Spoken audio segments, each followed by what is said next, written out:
Praise the Lord. ஜெபம் என்றால் என்ன என்பதை பற்றி இன்றைக்கு பார்க்க போகிறோம். ஜெபம் என்பது நாம் மற்றவர்களோடு பேசுவதைப் போல நாம் ஆண்டவரோடு கூட பேசுவது. உங்கள் தகப்பனிடம் உங்கள் தேவைகளை நீங்கள் சொல்லி வாங்குவீர்கள். அதே போல நீங்கள் ஆண்டவராகிய தேவனிடத்தில் நீங்கள் கேட்கீங்க இயேசு கிறிஸ்துவோடு. அடுத்தபடியாக ஆபிரகாமின் ஜெபம், ஒரு தகப்பனின் ஜெபம், அதை பற்றி இன்றைக்கு பார்ப்போம்.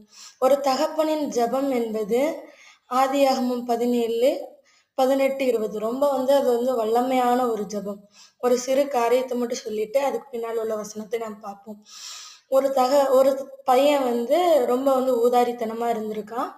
அவனுக்கு அவங்க அப்பா சொல்லி பார்த்திருக்காங்க, அவன் கேட்கல. ஜெப அறையில அவர் அழுது ஜெபம் பண்ணியிருக்காரு. ஜெபிக்கும் போது அவன் சவுண்ட் எதுக்கிட்டா நம்ம அப்பா அழுகுறாங்கன்னு சொல்லி நின்று கேட்டிருக்கான். அவங்க இவனுக்காக தான் அழுது இவன் பேரை சொல்லி ஜெபிச்சிருக்காங்க. இந்த காரியம் அவனை ரொம்ப பாதிச்சிச்சு. அதே போலதான் இப்ப ஆபிரகாம், ஒரு தகப்பனுடைய ஜெபம் எப்படி இருக்கிறது என்று பார்க்கலாம்.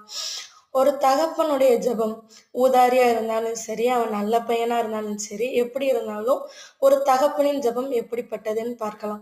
ஆதியாகமம் 17:18 இவ்வாறு கூறுகிறது: இஸ்மவேல் உமக்கு முன்பாக பிழைப்பானாக. இஸ்மவேல் உமக்கு முன்பாக பிழைப்பான் என்பதற்கு என்னன்னா, அவன் அடிமை பெண்ணுடைய மகன். அவனுக்காக அவன் வேண்டுதல் பண்ணணும்னு ஒரு அவசியமே இல்லை. அவனுக்காக அவன் ஜெபிப்பான் ஆண்டவர்கிட்ட. உடனே ஆண்டவர் ஒரு தகப்பனின் ஜெபம் எவ்வளவு வல்லமையா இருக்குன்னு நீங்க பாக்கீங்களா? உடனே ஆதியாகமம் 17:20 இவ்வாறு கூறுகிறது: இஸ்மவேலுக்காக நீ செய்த விண்ணப்பத்தை கேட்டேன். நான் அவனை ஆசீர்வதித்து அவனை மிகவும் அதிகமாக பழுகவும் பெருகவும் பண்ணுவேன். அவன் 12 பிரபுக்களை பெறுவான். அவனை பெரிய ஜாதியாக்குவேன். ஏன்னா ஈசாக் கொடுத்த வாக்குத்தத்தம் 12 பிரபுக்களை கொடுப்பாரு.